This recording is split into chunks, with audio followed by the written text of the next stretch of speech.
Tally में आज हम लोग जो है वो वॉचर एंट्री कैसे करना है वो समझेंगे। इससे पहले मैंने आपको एक थियरी बताया कि कॉन्ट्रा वॉचर क्या होता है, पेमेंट वॉचर क्या होता है, रिसिप्ट वॉचर क्या होता है, जनरल, सेल्स और परचेस, ये हम लोगों ने देख लिया। आज उन वॉचर्स की एंट्री हम लोग टैली में कैसे करेंगे, हम लोग ये देखने वाले हैं यहाँ पे।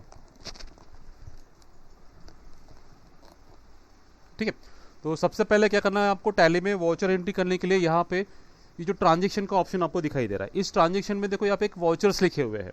तो आपको यहाँ पे क्या करना है, वॉचर्स में आना है।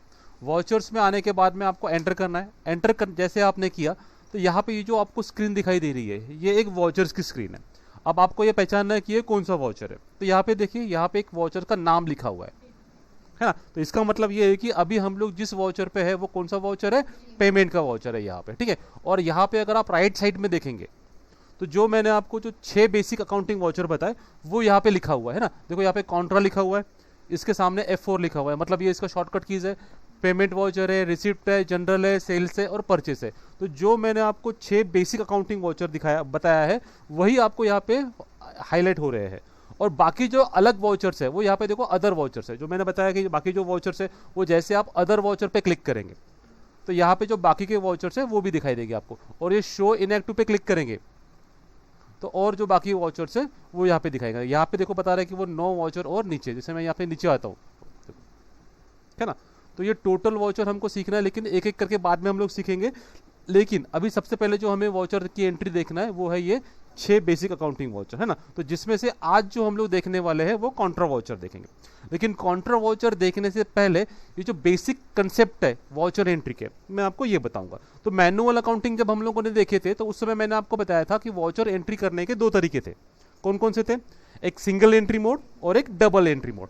तो मैनुअल अकाउंटिंग में ध्यान देना, कभी भी डबल एंट्री मोड ही एंट्री होता है, सिंगल एंट्री मोड नहीं होता है। लेकिन टैली एक सॉफ्टवेयर है, उस सॉफ्टवेयर को इस तरीके से बनाया गया है कि वो डबल एंट्री भी कर सके और सिंगल एंट्री भी कर सके। तो अभी ये जो स्क्रीन आपको दिखाई दे रही है टैली में, ये स्क्रीन है सिंगल एंट्री की।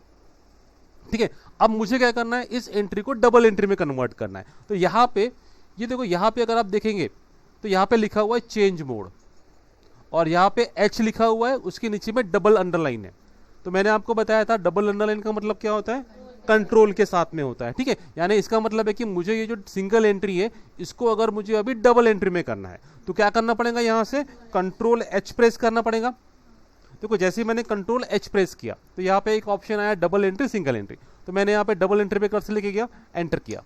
तो देखो जैसे ही मैंने यहाँ पे एंटर किया तो यहाँ पे आप देखेंगे तो बाय और टू, मतलब डेबिट क्रेडिट ये लिखना पड़ता है। जैसे यहाँ पे अभी अगर मैं एक अकाउंट सिलेक्ट करूँ तो देखो यहाँ पे डेबिट और क्रेडिट, मतलब डबल एंट्री में आपको 2 बार अमाउंट लिखना है और सिंगल एंट्री में एक ही बार अमाउंट लिखना है। तो हम लोग ये दोनों एंट्री पढ़ने वाले हैं।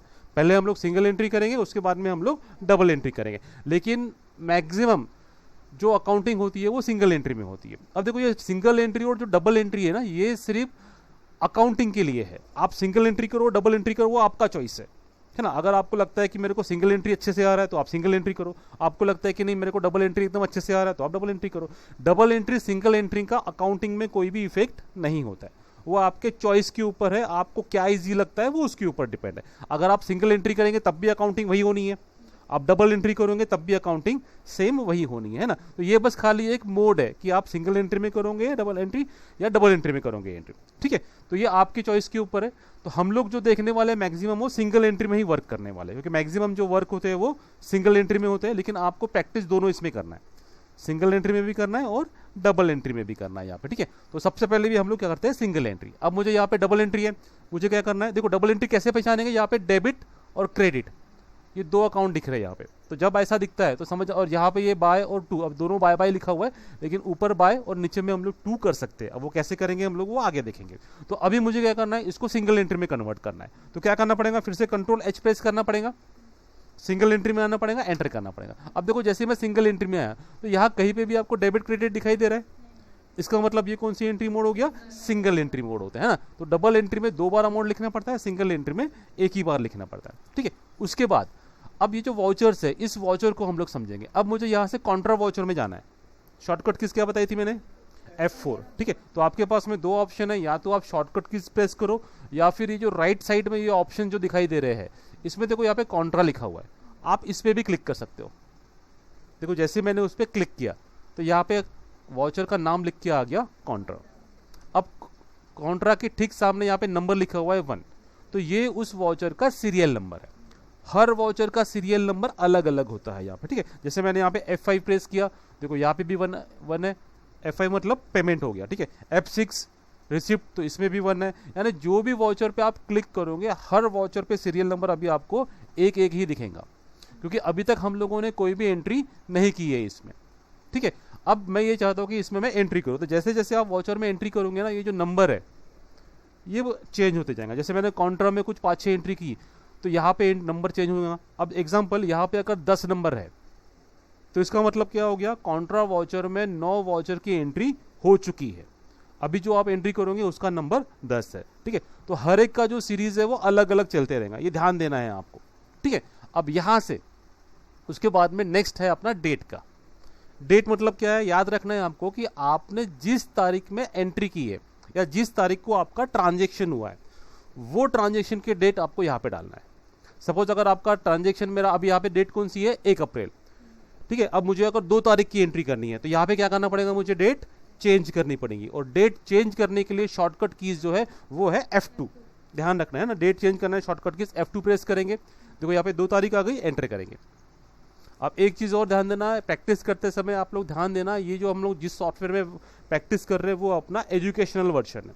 तो मैंने स्टार्टिंग में बताया आपको ये 1 तारीख, 2 तारीख और 31 तारीख ही लेगा, ये 3, 4, 5 कोई भी तारीख एक्सेप्ट नहीं करेगा। तो एंट्री करते समय इस बात का ध्यान देना। देखो अभी यहाँ पे 2 तारीख है, जैसे मैं यहाँ से F2 प्रेस करता हूँ, अब 3 तारीख आ गई, देखो मैं एंटर करूँगा, ये एक्सेप्ट नहीं होगा, है ना। तो आपको यहाँ पे 1 तारीख, 2 तारीख और 31 तारीख ये ध्यान में रखना है, ठीक है।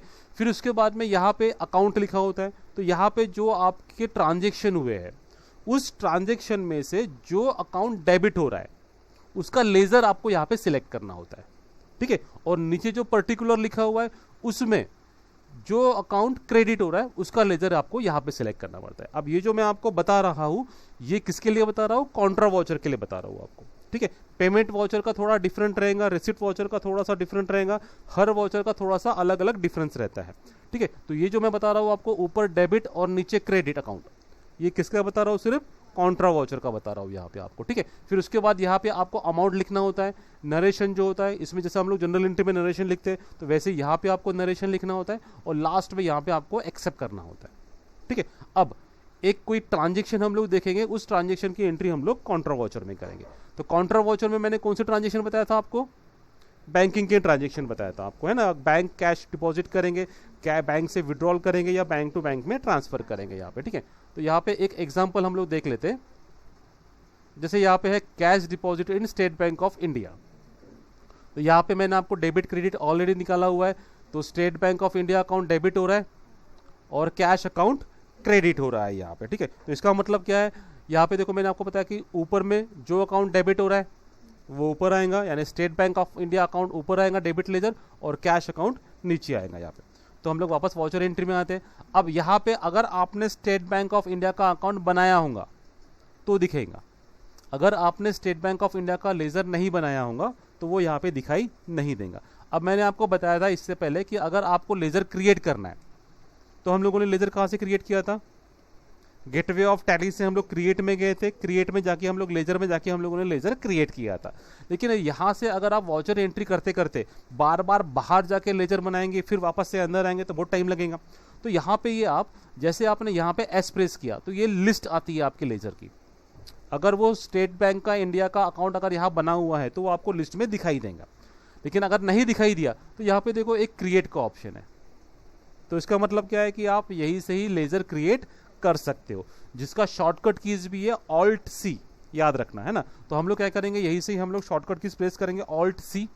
देखो जैसे ही मैंने ऑल्ट सी प्रेस किया तो यहाँ पे क्या आ गया, मैं लेजर क्रिएशन की विंडो में आ गया, ठीक है। तो यहाँ पे नेम में कौन सा लेजर बनाना है हमको, स्टेट बैंक ऑफ इंडिया का। तो यहाँ पे हम लोग स्टेट बैंक ऑफ इंडिया का लेजर बनाएंगे, एंटर करेंगे, क्या रहेगा ये ग्रुप में स्टेट बैंक ऑफ इंडिया जो है। अब यहाँ से आपका वाउचर एंट्री में है ना लेजर और ग्रुप, ये आपको वो थोड़ा सा मेहनत करना पड़ेगा, ठीक है। यहाँ से थोड़ा सा पढ़ाई करना है क्योंकि आपके पास में कोई दूसरा ऑप्शन नहीं है।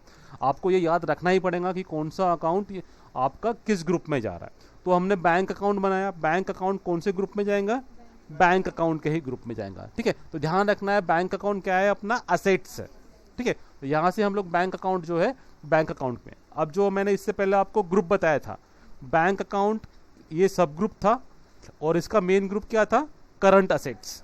ठीक है, तो ये भी आपको याद होना चाहिए। तो हम लोगों ने बैंक अकाउंट सिलेक्ट किया, उसके बाद में ध्यान रखना है यहाँ से कोई भी ऑप्शन आपको फिलहाल में यस नहीं करना है।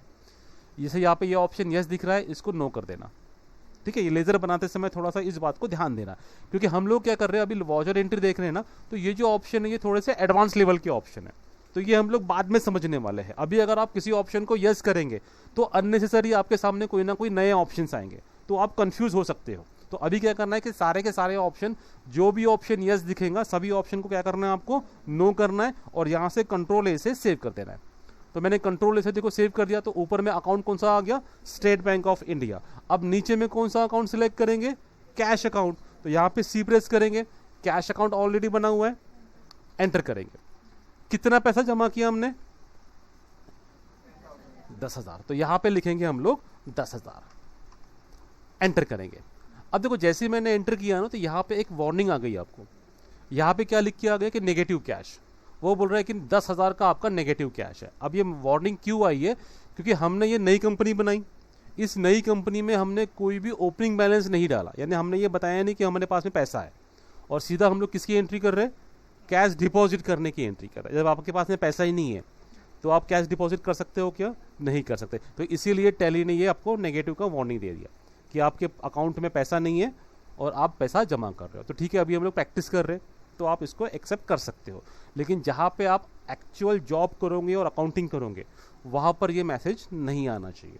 ये मैसेज का मतलब क्या हो गया, ये टैली आपको बता रहा है कि आप बैंक में पैसे जमा तो कर रहे हो लेकिन आपके अकाउंट में पैसा नहीं है, आपके कैश में पैसा नहीं है।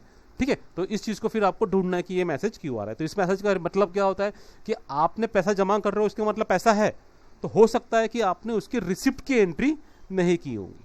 ठीक है, यानी आप सिर्फ पैसा जाने की एंट्री कर रहे हो, पैसा आने की एंट्री आपने नहीं की है। ठीक है, तो अभी हम लोग इसको एक्सेप्ट कर लेंगे, हम लोग बोलेंगे टेली को ठीक है हमको मालूम है पैसा नहीं है करके। ठीक है, एक्सेप्ट करना है, फिर एक्सेप्ट करना है, एंटर करके नीचे आना है यहाँ पे आपको।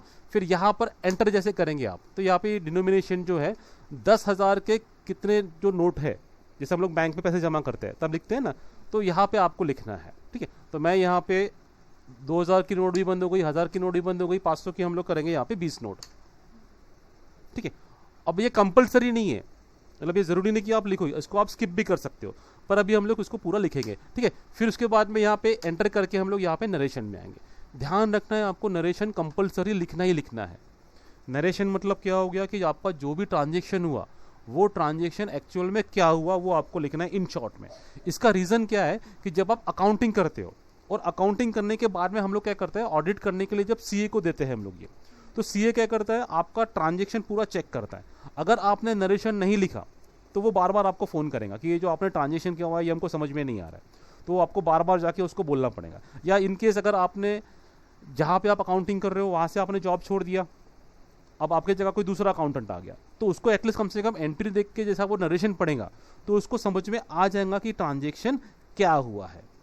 ठीक है, तो इसीलिए, और हमने भी अगर एंट्री की है और फ्यूचर में मैं अगर इसी एंट्री को 3 महीने बाद में, 4 महीने बाद में या 5 महीने बाद में देखूँ तो नरेशन पढ़ के मुझे भी समझ में आ जाएगा कि एग्जैक्ट उस दिन क्या हुआ था, ये जो ट्रांजेक्शन हुआ ये किस बारे में हुआ था। लेकिन अगर मैंने नरेशन नहीं लिखा तो मेरी एंट्री मुझे ही समझ में नहीं आएगी।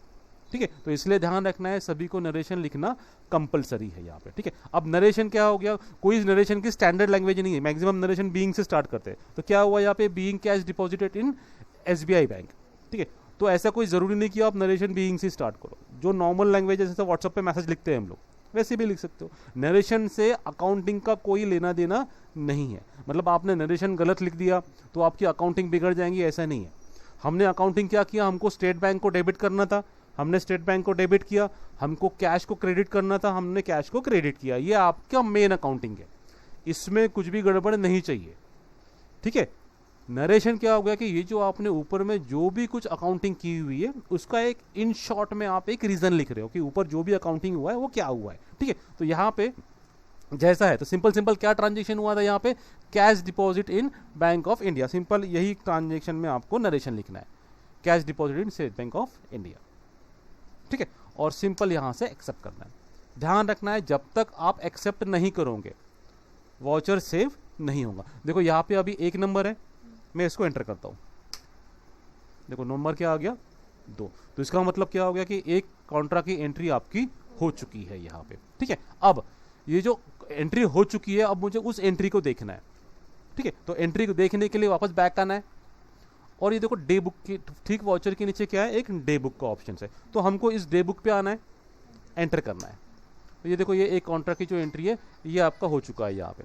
ठीक है, ऊपर में स्टेट बैंक ऑफ इंडिया लिखा हुआ है, नीचे में यहाँ पे कैश लिखा हुआ है यहाँ पे। ठीक है, तो इस तरीके से आप एंट्री कर सकते हो। अब दूसरी एंट्री हम लोग यहाँ पे करते हैं, फिर मैं वाउचर में जाता हूँ, फिर एंटर करता हूँ, काउंटर वाउचर में ही है। तो काउंटर वाउचर में अभी हम लोग क्या करते हैं, कैश विड्रॉल की एंट्री करेंगे यहाँ से। ठीक है, तो कैश विड्रॉल किए तो क्या एंट्री होंगी, अगर आपने एसबीआई से कैश विड्रॉल किया तो क्या डेबिट क्या क्रेडिट, बैंक से पैसा निकाला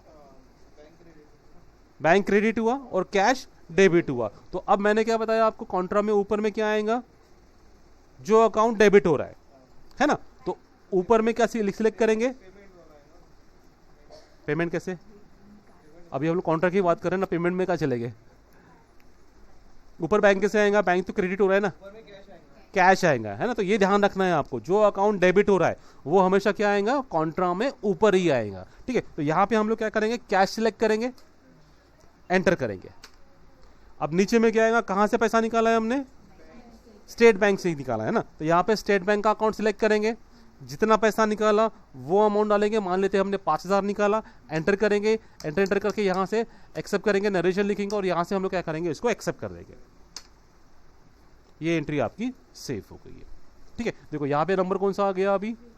तो आप जैसे जैसे वाउचर की एंट्री करोगे वैसे वैसे ये नंबर क्या रहेगा, आगे बढ़ते रहेगा, जिससे आपको ये समझ में आएगा कि अभी तक पर्टिकुलर कॉन्ट्रा के कितने वाउचर की एंट्री हो चुकी है। आप पेमेंट में जाएंगे तो पेमेंट का सीरीज अलग रहेगा, तो आप उससे पेमेंट का पता कर सकते हो कि पेमेंट की कितनी एंट्री हुई है। ठीक है, तो ये जो एंट्री हुई है ये कौन सी इसमें हुई है, सिंगल एंट्री हुई है। कॉन्ट्रा में हमने किया और कौन सा किया है, सिंगल एंट्री। अब मुझे इसी एंट्री को डबल एंट्री में करना है, तो डबल एंट्री करने के लिए कंट्रोल एच प्रेस करूंगा, डबल एंट्री में आ गया, एंटर आ गया। अब जो पहली एंट्री थी अपनी, ये वाली जो पहली एंट्री थी, इसी एंट्री को हम लोग डबल एंट्री में करेंगे। तो क्या यहां पे देखो पहले क्या लिखा हुआ है, 2, तो 2 मतलब क्या हो गया, क्रेडिट, और बाय मतलब डेबिट होता है। तो इसका मतलब है कि हमें क्या करना है, अब मैंने सिंगल एंट्री में क्या बताया था आपको, ऊपर में क्या बताया था, डेबिट, और नीचे में बताया था क्रेडिट। लेकिन अगर आप डबल एंट्री में आ गए तो ठीक उसका उल्टा हो गया, ऊपर क्रेडिट हो गया और नीचे डेबिट हो गया। तो 2 में क्रेडिट क्या हो रहा है, बैंक अकाउंट, है ना। तो हम लोग क्या करेंगे, बैंक अकाउंट सिलेक्ट करेंगे, सॉरी हम लोगों ने कैश डिपॉजिट किया है ना, डिपॉजिट किया बैंक में, तो डेबिट क्या होगा, बैंक, और कैश क्रेडिट हो रहा है। तो हम लोग 2 में कैश को सिलेक्ट करेंगे, कितना क्रेडिट हुआ है, 10,000, एंटर किया 10,000। फिर यहाँ पे सेम वही नेगेटिव कैश का मैसेज, फिर बाय में डेबिट किया हुआ state bank of India, same. तो यहाँ पे देखो हमने अमाउंट कितनी बार लिखी, सिंगल एंट्री में कितनी बार अमाउंट लिखी थी, एक ही बार, है। तो बस ये ध्यान रखना, बस यही डिफरेंस है, बाकी कोई भी डिफरेंस नहीं है। यहाँ पे आपको डेबिट क्रेडिट सिलेक्ट करना पड़ता है और अमाउंट आपको 2 बार लिखना पड़ता है। फिर सेम यही विंडो आई थी वहाँ पे, सेम ऐसा ही आया था। अब इसको कोई कंपलसरी नहीं है कि आप भरो ही, आप मेरे को नहीं भरना है, मैं छोड़ दूंगा इसको। ठीक है, नरेशन लिखना है, जैसा आपने नरेशन लिखा था सेम वैसे ही नरेशन लिखना है और सिंपल यहाँ से एक्सेप्ट करना है। तो ये एंट्री डबल एंट्री होगी। ठीक है, तो सिंगल एंट्री, डबल एंट्री ये क्या है कि बस आपका वाउचर एंट्री करने का तरीका है, इससे अकाउंटिंग में कोई फर्क नहीं पड़ता। ये आपके ऊपर डिपेंड करता है, अकाउंटेंट के ऊपर डिपेंड करता है कि उसको सिंगल एंट्री में करना ठीक लग रहा है या डबल एंट्री में करना ठीक लग रहा है। अब ये आपके ऊपर रहेगा, आपका हाथ जिसमें अच्छा बैठेगा। पर ध्यान रखना है मैक्सिमम 90% जो एंट्री होती है वो सिंगल में ही होती है। सिंगल में कैसा रहता है कि अमाउंट एक ही बार लिखनी पड़ती है, तो जिससे उसकी आपकी वाउचर एंट्री करने का जो स्पीड है वो बढ़ जाता है। और डबल एंट्री में क्या करना पड़ता है, आपको 2 बार अमाउंट लिखना पड़ता है, तो उससे स्पीड थोड़ा सा कम हो जाता है। ठीक है, ठीक है, तो इस तरीके से जो है हम लोग ये काउंटर वाउचर का यूज करते हैं। अब आपको क्या करना है, ये जो मैंने ट्रांजेक्शन दिए हैं इसके नीचे में देखो ये ट्रांजेक्शन लिखे हुए, ये सारे के सारे ट्रांजेक्शन की एंट्री आपको करना है। ठीक है, थोड़ा सा मैं आपको ट्रांजेक्शन समझा देता हूँ। देखो पहला ट्रांजेक्शन क्या है, कैश डिपॉजिट किया हमने बैंक ऑफ इंडिया में, तो क्या आएगा, काउंटर वाउचर में ऊपर बैंक ऑफ इंडिया आएगा और नीचे कैश आएगा। ठीक है, फिर एक cash deposit bank of Maharashtra, तो ऊपर बैंक ऑफ महाराष्ट्र आएगा और नीचे कैश आएगा। फिर बोला गया विड्रॉल कैश फ्रॉम बैंक, अब यहाँ पे देखो बैंक बोला गया, बैंक का नाम नहीं लिया गया, तो आप इन दोनों में से कोई भी एक बैंक सिलेक्ट कर सकते हो। या फिर सिर्फ एक बैंक का लेजर बना के उसको भी कर सकते हो। तो क्या एंट्री होंगी यहाँ पे आपका, ऊपर कैश नीचे बैंक आएगा यहाँ पे। फिर है paid into the state bank of India. अब यहाँ पे पेड बोला गया, पेड मतलब क्या करें, हमने जमा ही किया होगा ना। अब यहाँ पे लैंग्वेज थोड़ा चेंज है, तो हमने पेड किया मतलब बैंक में हमने जमा किया है। तो ऊपर आपका आएगा स्टेट बैंक ऑफ इंडिया और नीचे में कैश। फिर नीचे दिया हुआ है डिपॉजिट कैश इनटू देना बैंक, तो ऊपर देना बैंक नीचे कैश आएगा यहाँ पे, ठीक है। फिर यहाँ विड्रॉल फ्रॉम बैंक, अब बैंक से विड्रॉल किया तो बैंक का नाम नहीं दिया है, तो सेम कोई भी बैंक का नाम आप सिलेक्ट कर सकते हो, या तो आप सिर्फ बैंक अकाउंट बना के उसको भी सिलेक्ट कर सकते हो। तो ऊपर कैश और नीचे बैंक आने वाला है। फिर यह बोला गया है deposit cash into state bank of India, same ऊपर स्टेट बैंक ऑफ इंडिया और नीचे में कैश, ठीक है। तो इसी तरह से आपको इन्हीं एंट्रियों को सिंगल में करना है पहले, फिर इन्हीं एंट्रियों को नई कंपनी बना के, उसी कंपनी में नहीं, नई कंपनी बना के, क्योंकि आपको हर बार लेजर क्रिएट करना है, आपको लेजर क्रिएशन के बाद प्रैक्टिस होना चाहिए, है ना। तो पहले नई कंपनी बना के सारी एंट्रियां सिंगल में करना है, फिर वापस से नई कंपनी बना के यही एंट्रियां डबल में करना है। क्लियर है, समझ में आ गया, ठीक है। आज के लिए इतना ही करना है।